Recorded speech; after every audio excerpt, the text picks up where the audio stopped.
புதியுகம் இரவு 8 மணி செய்திகளுக்காக உங்களை வரவேற்பது சுப்புலட்சுமி ராஜா. முதலில் தலைப்பு செய்திகளை பார்க்கலாம். தமிழகத்தில் இன்று முதல் இரவு நேர ஊரடங்கு அமல். இரவு 10 முதல் காலை 5 மணி வரை கடைகள், உணவகங்கள் செயல்பட அனுமதியில்லை.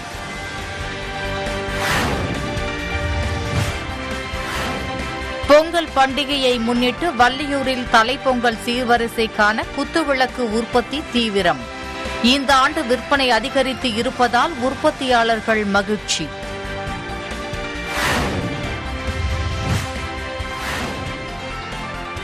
மயிலாடுதுறை ஆணைக்கோவிலில் தயாரிக்கப்படும் பனை விசிறிகள் வாங்குவதற்கு மக்கள் ஆர்வம் காட்டாததால் தொழிலாளர்கள் வேதனை.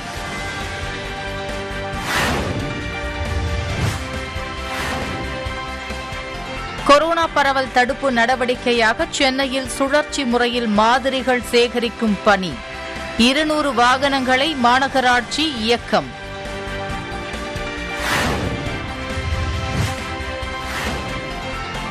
போச்சம்பள்ளி சுற்றுவட்டார பகுதிகளில் பொங்கல் பண்டிகைக்காக சாகுபடி செய்யப்பட்ட மஞ்சள் ஓரிரு நாட்களில் அறுவடை செய்ய தயாராகி வரும் விவசாயிகள்.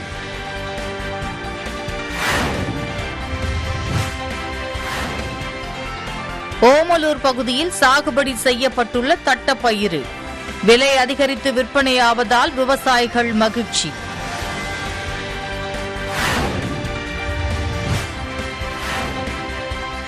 ஈரோடு புஞ்சை புளியம்பட்டி சந்தையில் மாட்டுப் பொங்கலை முன்னிட்டு விற்கப்படும் அலங்கார கயிறுகள், மணிகள் இந்த ஆண்டு விற்பனை மந்தமாக உள்ளதாக வியாபாரிகள் தகவல்.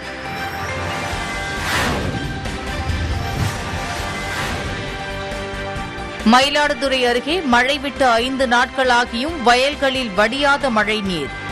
சம்பா பயிர்கள் அழுகி சேதமடைவதால் விவசாயிகள் வேதனை.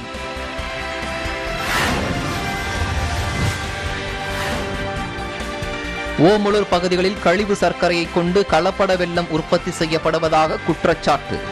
சாகுபடி செய்யப்பட்டுள்ள கரும்பு வீணாவதால் கலப்பட வெல்லம் தயாரிக்கப்படுவதை தடுக்க விவசாயிகள் கோரிக்கை.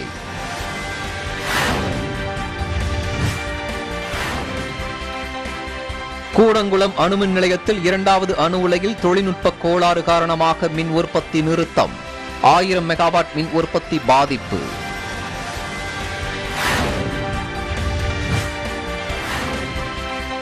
தென் தமிழக கடலோர மாவட்டங்களில் ஓரிரு இடங்களில் லேசான மழைக்கு வாய்ப்பு. ஏனைய மாவட்டங்களில் பெரும்பாலும் வறண்ட வானிலையே நிலவும் என சென்னை வானிலை ஆய்வு மையம் தகவல்.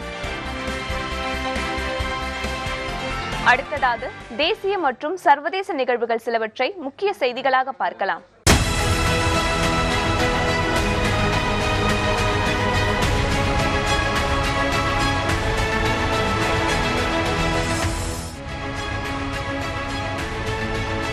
இந்தியாவில் ஒமிக்ரான் பாதிப்பு எண்ணிக்கை 2630 உயர்ந்துள்ளது.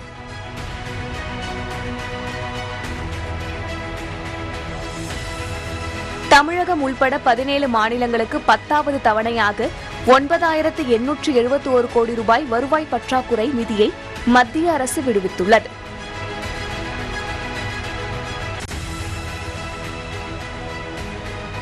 (2022) உலகக்கோப்பைக்கு மித்தாலி ராஜ் தலைமையிலான இந்திய மகளிர் அணியை BCCI அறிவித்துள்ளது.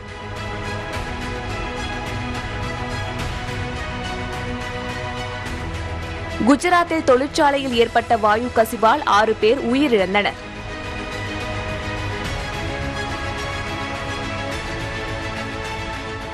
இந்தியாவில் அழிந்து போன பாலூட்டி இனமான சீட்டா வகை சிறுத்தைகளை மீண்டும் கொண்டுவர மத்திய அரசு முயற்சிகளை தொடங்கியுள்ளது.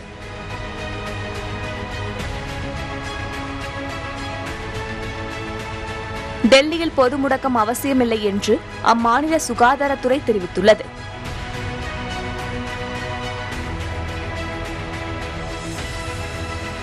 கேரளாவில் ஒமிக்ரான் பாதிப்பு எண்ணிக்கை 280 உயர்ந்துள்ளது.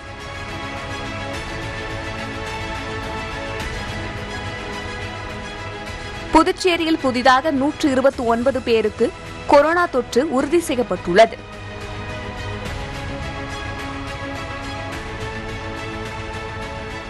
பெண்களை இணையதளத்தில் அவதூறாக சித்தரித்து புகைப்படம் வெளியிட்ட புள்ளிபாய் செயலியை உருவாக்கிய அசாமை சேர்ந்த கல்லூரி மாணவர் கைது செய்யப்பட்டார்.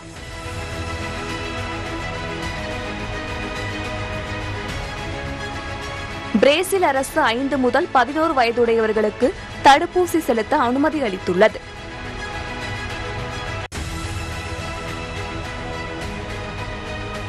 கொரோனா தாக்கம் காரணமாக கிராமி விருது விழா ஒத்திவைக்கப்பட்டுள்ளது.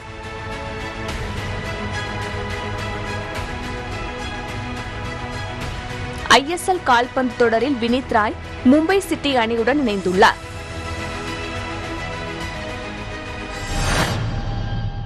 இனி விரிவான செய்திகள் தொடர்கின்றன.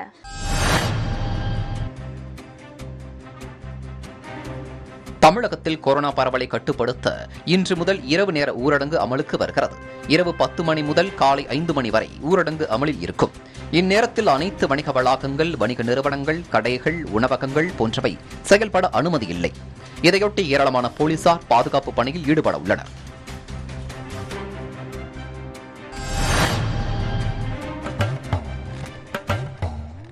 பொங்கல் பண்டிகையை முன்னிட்டு வள்ளியூரில் தல பொங்கல் சீர்வரிசைக்கு குத்துவிளக்கு உற்பத்தி மற்றும் விற்பனை அமோகமாக நடைபெற்று வருகிறது.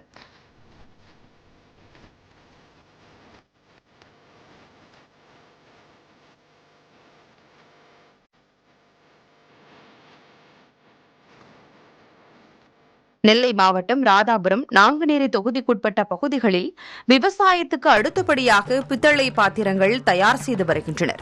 குறிப்பாக பொங்கல் சீர்வரிசை பொருட்களில் முக்கிய பங்கு வகிக்கும் குத்துவிளக்கு தயார் செய்யும் பணியில் உற்பத்தியாளர்கள் ஈடுபட்டுள்ளனர். பொங்கல் டைம்னா ஆர்டர் வரும் பார்த்துக்காங்க. எங்களுக்கு ஓனர் இவ்வளோ விளக்கு வேணும் அப்படின்னு ஆர்டர் சொல்லுவாங்க. நாங்கள் அதுக்கு தகுந்த மாதிரி கரெக்டாக அந்த விளக்கை கரெக்டாக ரெடி பண்ணி கொடுப்போம். ஒரு விளக்கு செய்ய 3 நாட்கள் வரை பிடிக்கும் நிலையில் மூலப்பொருளான பித்தளைக்கான விலை உயர்ந்துள்ளதாக விற்பனையாளர்கள் கூறுகின்றனர். மேலும் GST வரியை 5% குறைக்க வேண்டும் என கோரிக்கை விடுக்கும் உற்பத்தியாளர்கள் இதனால் விலை சற்று அதிகரித்துள்ளதாகவும் தெரிவிக்கின்றனர். GSTயில் பழைய பொருட்களுக்கு, அது அலுமினியமாக இருந்தாலும் சரி, பிளாஸ்டிக்காக இருந்தாலும் சரி, பித்தளையாக இருந்தாலும் சரி, அனைத்துமே 18%இலிருந்து 5% குறைக்க வேண்டும் என்று நாங்கள் எதிர்பார்க்கிறோம். ஒன்று. இரண்டாவது, அரசு எங்களுக்கு வட்டி இன்றியோ அல்லது மிக குறைந்த வட்டியிலோ எங்களுக்கு தொழில் செய்ய கடனுதவி வழங்க வேண்டும். தமிழகத்தில் வெள்ளி, சனி, ஞாயிறு ஆகிய நாட்களில் கோவிலுக்கு பக்தர்கள் செல்ல தடை விதித்துள்ள உத்தரவை அடுத்து பழனி கோவிலில் ஒரே நாளில் ஆயிரக்கணக்கான பக்தர்கள் குவிந்தனர். பழனி கோவிலில் வருகிற 12ஆம் தேதி தைப்பூச திருவிழா கொடியேற்றத்துடன் தொடங்க உள்ளது. இதையொட்டி தமிழகம் முழுவதிலுமிருந்து பக்தர்கள் பாத யாத்திரையாக கோவிலுக்கு சென்ற வண்ணம் உள்ளனர். தற்போது தமிழக அரசு அறிவித்துள்ள தடை காரணமாக பாத யாத்திரை செல்லும் பக்தர்கள் குழப்பம் அடைந்து பலர் பாத யாத்திரையை பாதியில் கைவிட்டு பேருந்துகளில் ஏறி பழனி வந்தடைந்தனர். இதனால் ஒரே நாளில் பக்தர்கள் கூடியதால் நீண்ட நேரம் காத்திருந்து சுவாமி தரிசனம் செய்யும் நிலை ஏற்பட்டுள்ளது.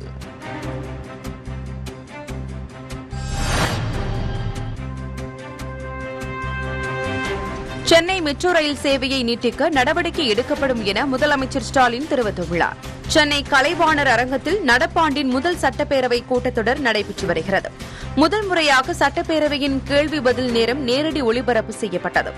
இந்த நிலையில் கேள்வி பதில் நேரத்தில் மெட்ரோ ரயில் சேவையை மீனம்பாக்கம் விமான நிலையத்திலிருந்து வண்டலூர் வரை நீட்டிக்க அரசு ஆவணம் செய்யுமா என எழுப்பப்பட்ட கேள்விக்கு பதிலளித்த முதலமைச்சர் ஸ்டாலின், இதுகுறித்து பன்னாட்டு நிறுவனம் தயாரிக்கும் அறிக்கையின் அடிப்படையில் அரசு நடவடிக்கை எடுக்கும் எனவும், மீனம்பாக்கம் முதல் கிளாம்பாக்கம் வரை மெட்ரோ ரயில் சேவை திட்டம் அரசின் ஆய்வில் உள்ளது எனவும் தெரிவித்தார்.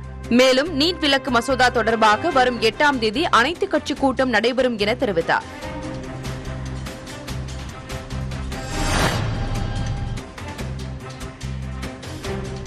புதுவை ஆளுநர் மாளிகையில் ஆலோசனை மற்றும் புகார் பெட்டி நிறுவப்பட்டுள்ளது. ஆளுநர் மாளிகையில் பெறப்படும் புகார்கள், குறைகள், தீர்ப்பு மனுக்கள் மீது நடவடிக்கை எடுக்க தனிப்பிரிவு அமைக்கப்பட்டுள்ளது. இந்த நிலையில் கொரோனா பரவல் காரணமாக ஆலோசனைகள், புகார் அளிக்க வருபவர்களின் வசதிக்காக ஆளுநர் மாளிகையின் வாயில்களில் 2 பெட்டிகளை துணைநிலை ஆளுநர் தமிழிசை சவுந்தரராஜன் நிறுவினார்.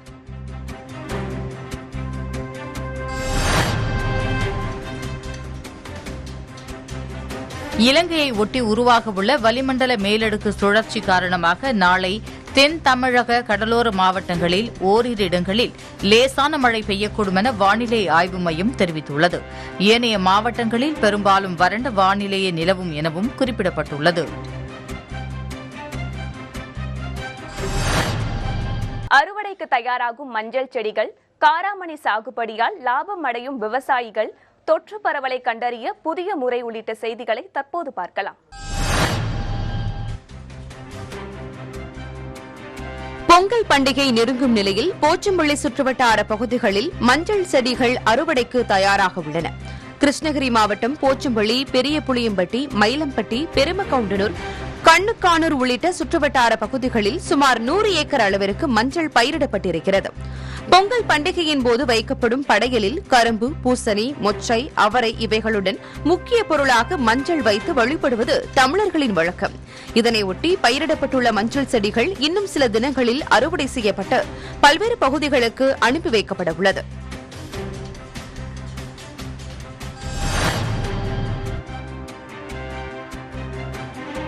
சேலம் மாவட்டத்தில் தொடர் மழை காரணமாக காராமணி சாகுபடி குறைந்திருந்தாலும் விளைச்சல் அதிகரித்து விலையும் அதிகரித்துள்ளதால் விவசாயிகள் மகிழ்ச்சி அடைந்துள்ளனர். மாவட்டத்தில் உள்ள ஓமலூர், காடையம்பட்டி, தாரமங்கலம் ஆகிய வட்டார கிராமங்களில் காராமணி எனப்படும் தட்டப்பயிறு மானாவாரியாக ஒவ்வொரு ஆண்டும் அக்டோபர் மாதங்களில் சாகுபடி செய்யப்படும். தற்போது உள்ள சரியான சீதோஷ்ண நிலையில் காராமணி செடிகள் நடப்பாண்டு காய்கள் அதிகமாகவும் நல்ல திரட்சியுடனும் விளைச்சல் கொடுத்துள்ளது. மேலும் 1 கிலோ தட்டை பயிறு 70 ரூபாய் முதல் 100 ரூபாய் வரை விலை போகிறது. பச்சையாகவும் பறித்து விற்பனை செய்யப்படுகிறது. இதனால் காராமணி சாகுபடி செய்த விவசாயிகளுக்கு நல்ல லாபம் கிடைத்துள்ளதால் விவசாயிகள் மகிழ்ச்சி அடைந்துள்ளனர்.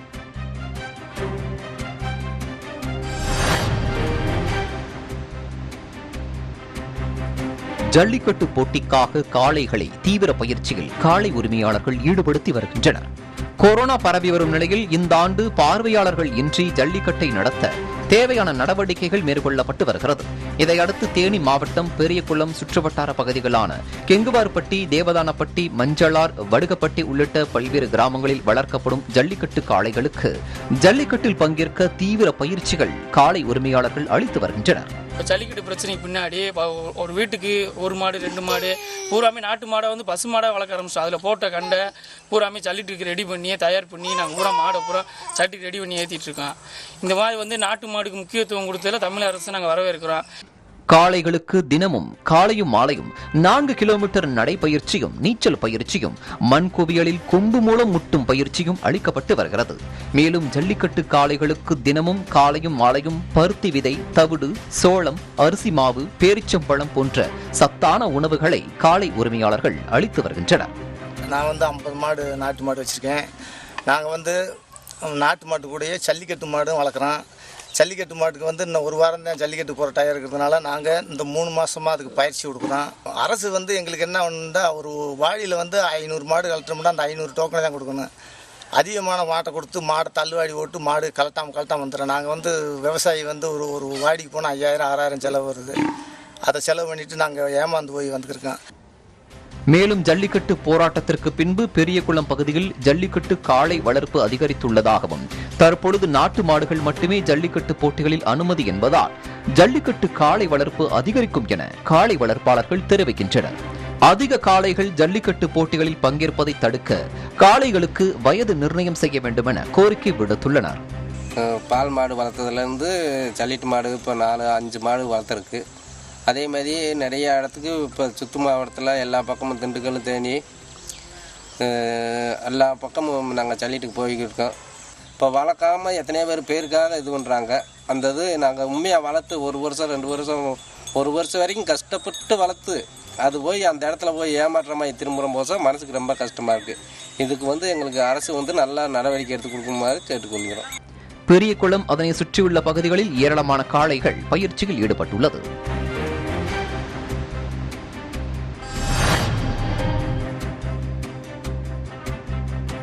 கொரோனா கட்டுப்பாடுகளால் புஞ்சை புளியம்பட்டி வாரச்சந்தையில் கால்நடைகளுக்கு தேவையான கயிறு விற்பனை மந்தமானதாக வியாபாரிகள் வேதனை தெரிவித்துள்ளனர். ஈரோடு மாவட்டம் சத்தியமங்கலம் அருகே உள்ள புஞ்சை புளியம்பட்டி வாரச்சந்தையில் கால்நடைகளுக்கான அலங்கார கயிறுகள் விற்பனைக்கு குவித்து வைக்கப்பட்டுள்ளன. தொற்று பரவல் காரணமாக ஞாயிற்றுக்கிழமை முழு ஊரடங்கு அமல்படுத்தப்பட்டுள்ள கட்டுப்பாடுகள் காரணமாக விவசாயிகள் வாரச்சந்தையில் கயிறு வாங்க தயக்கம் காட்டுவதோடு கயிறு விற்பனை விலையும் 10% அதிகரித்துள்ளதால் தற்போது கயிறு விற்பனை மந்தம் அடைந்துள்ளதாக வியாபாரிகள் தெரிவித்துள்ளனர்.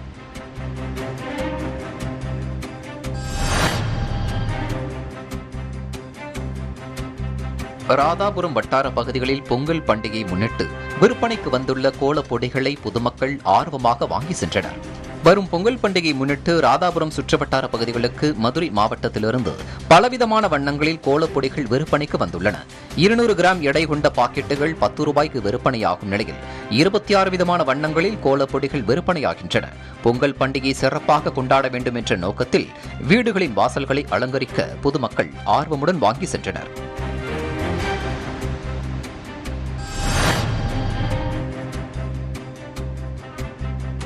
ஓமலூர் சுற்றுவட்டார பகுதிகளில் பெய்த தொடர் மழையால் ஆலை கரும்பு விற்பனை குறைந்துள்ளது. சேலம் மாவட்டம் ஓமலூர், காடையம்பட்டி, தாரமங்கலம் ஆகிய வட்டார கிராமங்களில் சுமார் 5000 ஏக்கர் பரப்பளவில் ஆலை கரும்பு சாகுபடி செய்யப்பட்டுள்ளது. மழை காரணமாக கரும்பு தோட்டங்களில் தண்ணீர் தேங்கி நிற்கிறது. மேலும் வெல்லம் தயாரிக்கும் ஆலைகளில் அதிகமாக கழிவுச் சர்க்கரையை பயன்படுத்துவதால் கரும்பின் தேவை குறைந்துள்ளது. கலப்படத்தின் காரணமாக வெல்ல உற்பத்திக்கு 10 ஏக்கரில் வெட்டப்படும் கரும்புகள் தற்போது வெறும் 2 ஏக்கராக குறைந்துள்ளது. எனவே உணவுத்துறை அதிகாரிகள் இதுகுறித்து ஆய்வு நடத்தி நடவடிக்கை எடுக்க வேண்டும் என்று விவசாயிகள் கோரிக்கை விடுத்துள்ளனர்.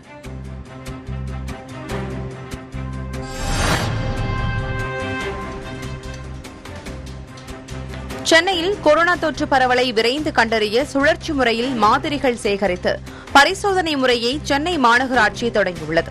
இதற்காக 200 மாதிரிகள் சேகரிப்பு வாகனங்களை இயக்கப்பட்டு வருவதாக தெரிவிக்கப்பட்டுள்ளது. சென்னையில் தினசரி கொரோனா பாதிப்புகள் அதிகரித்துள்ள நிலையில் கொரோனா பரவலை விரைந்து கண்டறிய தினசரி பரிசோதனை எண்ணிக்கையை 30,000ஆக சென்னை மாநகராட்சி அதிகரித்துள்ளது. இதில் யாருக்கேனும் தொற்று உறுதியானால் அவர்களுடன் தொடர்பில் இருந்தவர்களும் சோதனைக்கு உட்படுத்தப்படுவார்கள் என்றும் இதன் மூலம் தொற்று பரவல் விரைந்து கண்டறியப்படும் எனவும் மாநகராட்சி சுகாதார அதிகாரிகள் தெரிவித்துள்ளனர்.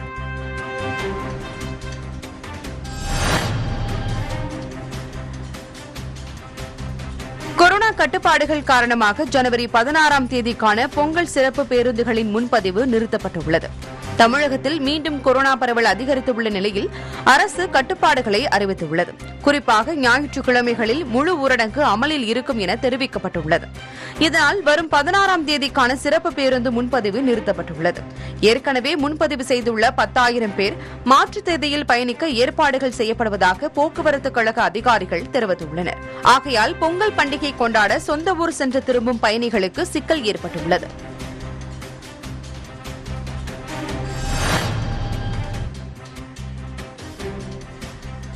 ஊரடங்கு கட்டுப்பாடுகள் அமலில் இருந்தாலும் ஏற்கனவே அறிவிக்கப்பட்ட போட்டித் தேர்வுகள் நடைபெறும் நாட்களில் மாற்றம் இல்லை என டிஎன்பிஎஸ்சி அறிவித்துள்ளது. வரும் 8, 9 ஆகிய தேதிகளில் கட்டடக்கலை திட்ட உதவியாளர் தேர்வு மற்றும் ஒருங்கிணைந்த புள்ளியியல் சார்நிலை பணிவுத் தேர்வுகள் அறிவிக்கப்பட்டு இருந்தது.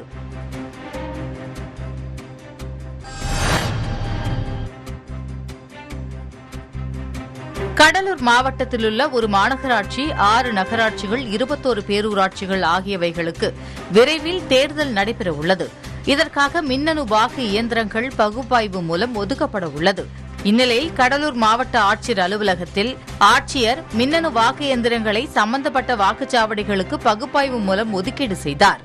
முதல்கட்ட பகுப்பாய்வில் 878 வாக்குச்சாவடிகளுக்கு மின்னணு வாக்கு இயந்திரங்கள் பிரிக்கப்பட்டுள்ளது. இதனை கடலூர் மாவட்ட ஆட்சியர் பாலசுப்ரமணியம் தொடங்கி வைத்தார். கட்டுப்பாடுகளால் வெறிச்சோடிய பேருந்து நிலையம், பக்தர்களின் வாகனங்களால் ஏற்படும் போக்குவரத்து நெரிசல், பாதாள சாக்கடை குழியில் சிக்கி தவிக்கும் வாகனங்கள் உள்ளிட்ட செய்திகளை தற்போது பார்க்கலாம். மயிலாடுதுறை மாவட்டத்தில் சம்பா, தாளடி பயிர்கள் அறுவடை நேரத்தில் கனமழை கொட்டி தீர்த்ததால் பல்லாயிரக்கணக்கான ஏக்கர் பயிர்கள் வயலில் சாய்ந்து தண்ணீரில் மூழ்கியுள்ளன. மழை விட்ட பிறகும் விவசாயிகள் தங்கள் விளைநிலங்களில் உள்ள மழை நீரை வடிய வைக்கும் பணியில் தீவிரமாக ஈடுபட்டுள்ளனர். குறிப்பாக பட்டவர்த்தி கிராமத்தில் உள்ள வயல்களில் பயிர்கள் தண்ணீரில் சூழ்ந்து அழுகி துர்நாற்றம் வீசுவதால் விவசாயிகள் வேதனை அடைந்துள்ளனர். சுமார் 20 ஆண்டுகளாக கால்வாய்கள் தூர்வாரப்படாமல் ஆக்கிரமிப்பு செய்யப்பட்டுள்ளதால் ஆண்டுதோறும் பருவமழையால் இழப்பு ஏற்பட்டு வருவதாகவும் விவசாயிகள் குற்றம் சாட்டுகின்றனர். எனவே வாய்க்காலை தூர்வார நடவடிக்கை மேற்கொண்டு கணக்கீடு செய்து இழப்பீடும் பெற்றுத்தர வேண்டும் என்று விவசாயிகள் கோரிக்கை விடுத்துள்ளனர்.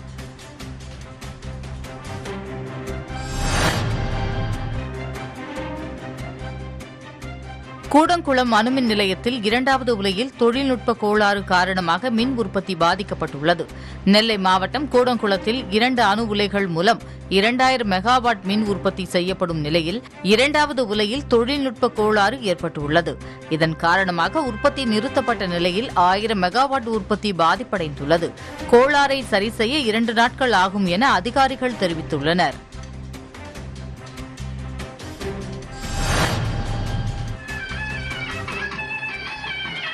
அகஸ்தியம்பள்ளி பக்தர் குளம் மாரியம்மன் கோவிலில் திருமுடி அபிஷேக பூஜை விழா நடைபெற்றது.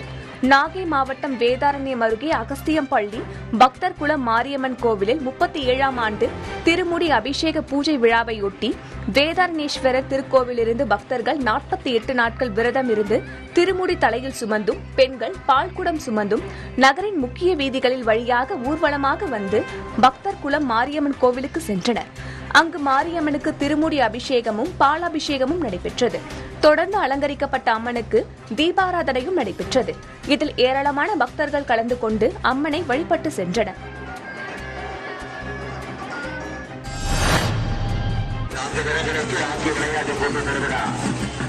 அணிகள் பங்கேற்கும் மாநில அளவிலான ஹாக்கி போட்டி மன்னார்குடியில் 4 நாட்கள் நடைபெறவுள்ளது. திருவாரூர் மாவட்டம் மன்னார்குடி பின்லே பள்ளி மைதானத்தில் மாநில அளவிலான ஹாக்கி போட்டிகள் இன்று தொடங்கியது. மன்னார்குடி தேரடியில் இருந்து விளையாட்டு வீரர்கள் ஒலிம்பிக் தீபத்தை ஏந்தி நகர் முழுவதும் ஊர்வலமாக சென்று பின்லே பள்ளி மைதானத்தை அடைந்தனர். ஹாக்கி போட்டியில் சுங்கம், தபால்துறை, கலால்துறை, தமிழ்நாடு காவல்துறை என தமிழகம் மற்றும் புதுவையைச் சேர்ந்த 18 அணிகள் விளையாடுகின்றன.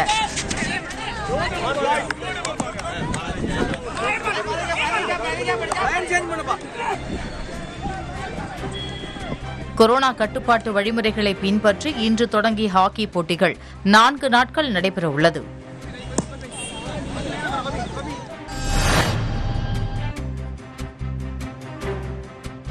கொரோனா கட்டுப்பாடுகளால் காரைக்குடி பேருந்து நிலையம் வெறிச்சோடி காணப்பட்டது. தமிழகத்தில் 3வது கொரோனா அலை வீச தொடங்கியுள்ள நிலையில் தமிழக அரசு கட்டுப்பாடுகளை அறிவித்துள்ளது. அதன்படி பேருந்துகளில் 50% பயணிகள் மட்டுமே அனுமதிக்க வேண்டும். இந்த நிலையில் காரைக்குடி பேருந்து நிலையம் கட்டுப்பாடுகள் காரணமாகவும் மக்களின் அச்சத்தாலும் இயல்பாக இல்லாமல் வெறிச்சோடியது.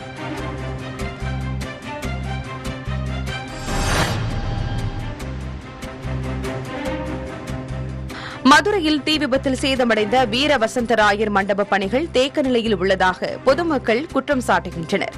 மதுரை மீனாட்சி சுந்தரேஸ்வரர் கோவிலில் 2018 நிகழ்ந்த தீ விபத்தில் வீர வசந்தராய மண்டபம் முற்றிலும் எரிந்து சேதமடைந்தது. இதையடுத்து மண்டபத்தை சீரமைக்க 18 கோடி ரூபாய் நிதி ஒதுக்கப்பட்டு நாமக்கல் பகுதியில் உள்ள குவாரியிலிருந்து கற்கள் கொண்டுவரும் பணிகளும் நடந்தன. இந்நிலையில் நாமக்கல் மாவட்டத்திலிருந்து கற்கள் கொண்டுவரப்பட்டு 6 மாதங்களுக்கு மேலாகியும் வீர வசந்தராயர் மண்டபத்தை சீரமைக்கும் பணிகள் இதுவரை தொடங்கப்படவில்லை என்ற குற்றச்சாட்டு எழுந்துள்ளது. எனவே வரும் சித்திரை திருவிழாவிற்குள் வீர வசந்தராயர் மண்டபத்தை சீரமைத்து தர வேண்டும் என்பது பக்தர்களின் கோரிக்கையாக உள்ளது.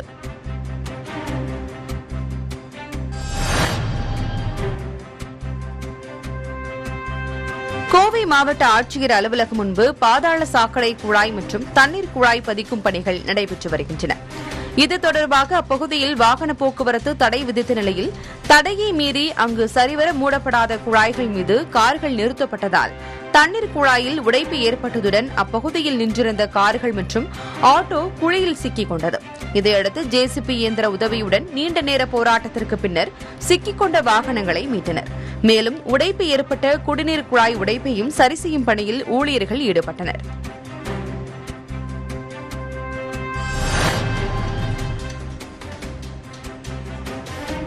மேல்மருவத்தூரில் கோவிலுக்கு வந்தவர்கள் வாகனத்தை சாலையில் நிறுத்தியதால் நீண்ட தூரம் நெடுஞ்சாலையில் போக்குவரத்து நெரிசல் ஏற்பட்டது. செங்கல்பட்டு மாவட்டம் மேல்மருவத்தூர் ஆதிபராசக்தி சித்தர் பீடம் கோவிலுக்கு தமிழகம் மட்டுமின்றி வெளி மாநிலங்களிலிருந்தும் பக்தர்கள் வந்து செல்வர். இதற்கிடையில் வெள்ளி, சனி மற்றும் ஞாயிறு ஆகிய 3 நாட்களில் கோவில்களை மூடுவதற்கு அரசு உத்தரவிட்டுள்ள நிலையில் அதிக அளவு பக்தர்கள் தற்போது அந்த சித்தர் கோவிலில் குவிந்து வருகின்றனர்.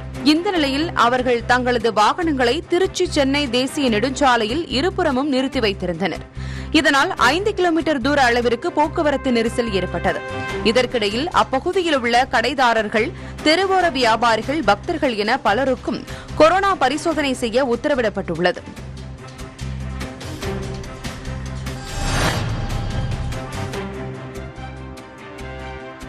திருவள்ளூர் மாவட்டம் பூந்தமல்லி பெங்களூரு தேசிய நெடுஞ்சாலை ஓரமுள்ள மழைநீர் வடிகால் வாயில் சட்டவிரோதமாக கழிவுநீர் கொட்டி வருவது குறித்த செய்தி வெளியான நிலையில் உரிய நடவடிக்கை மேற்கொள்ளப்படும் என திருவள்ளூர் மாவட்ட ஆட்சியர் தெரிவித்துள்ளார். வாய்க்கால்களில் கழிவுநீர் விடுவதால் சுகாதார சீர்கேடு ஏற்படும் அபாயம் ஏற்படுவதாக குற்றச்சாட்டு எழுந்த நிலையில் நடவடிக்கை எடுப்பதாக தெரிவித்துள்ளார்.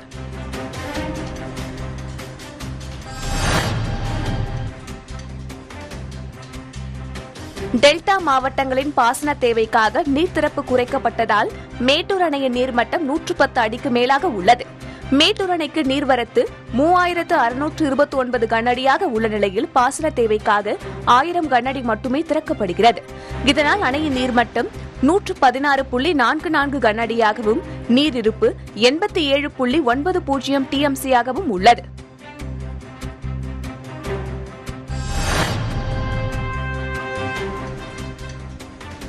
திருவண்ணாமலை அண்ணாமலையார் ஆலயத்தில் மார்கழி மாத உண்டியல் காணிக்கை எண்ணப்பட்டது. ஒவ்வொரு மாதமும் பௌர்ணமி முடிந்த பிறகு அண்ணாமலையார் ஆலயத்திற்கு உட்பட்ட உண்டியல்களில் காணிக்கை 3ஆம் பிரகாரத்தில் எண்ணப்பட்டன. காணிக்கை விவரம் குறித்த அதிகாரப்பூர்வ அறிவிப்பு வெளியாகும் என கோவில் நிர்வாகம் தெரிவித்துள்ளது.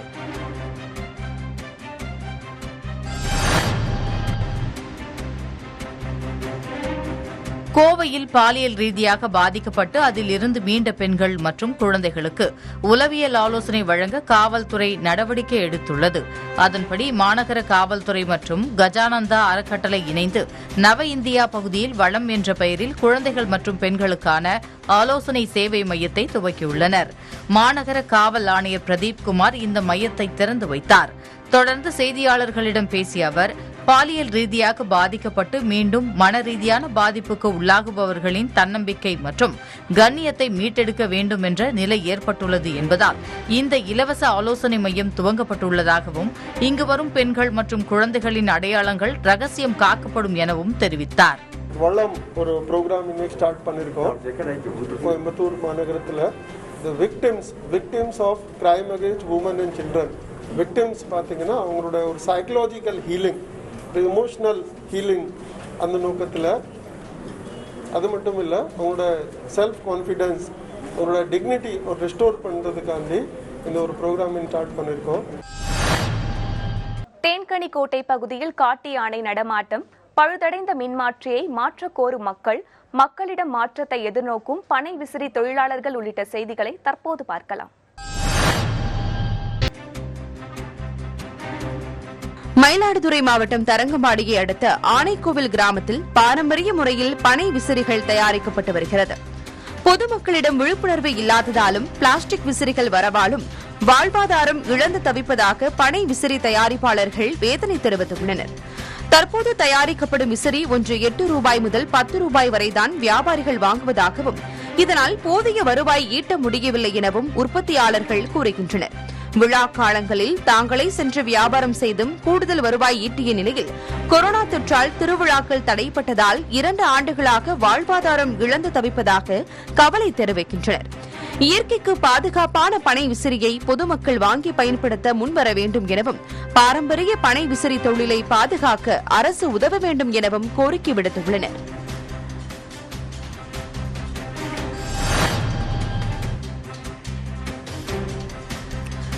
செங்கல்பட்டு மாவட்டம் மதுராந்தகம் அடுத்த எலப்பாக்கம் பகுதி விவசாய நிலங்களின் பயன்பாட்டிற்காக மின்சாரம் வழங்கப்பட்டு வந்தது. அந்த வகையில் அங்கிருந்த மின்மாற்றி பழுதடைந்த நிலையில் பல மாதங்களாக சீரமைக்காமல் உள்ளதாக புகார் எழுந்துள்ளது. எனவே மின்வாரிய அதிகாரிகள் மின்மாற்றியை உடனே சீரமைத்து தர வேண்டும் என கோரிக்கை விடுத்துள்ளனர். இத்துடன் செய்திகள் நிறைவடைகின்றன. புதியுகத்தின் அடுத்த செய்தி தொகுப்பு நாளை காலை 8 மணிக்கு. வணக்கம்.